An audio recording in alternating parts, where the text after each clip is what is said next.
Yon, pahakot pa sakay, syempre meron tayong truck at driver na pinareretan at meron din tayong mga helper na taga-buhat na pwedeng tumulong sa inyo sa paglilipat nyo sa inyong apartment. Napakahirap kasi ngayon na manghihiram ka ng sasakyan sa tropa mo.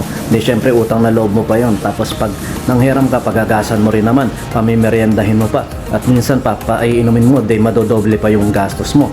Tapos, pag yung tropa mo naman, nakitulong ka rin, humingi ka ng tulong sa tropa mo na makikibuhat ka, paiinumin mo rin, pakakainin mo rin, pamimeryendahin mo rin.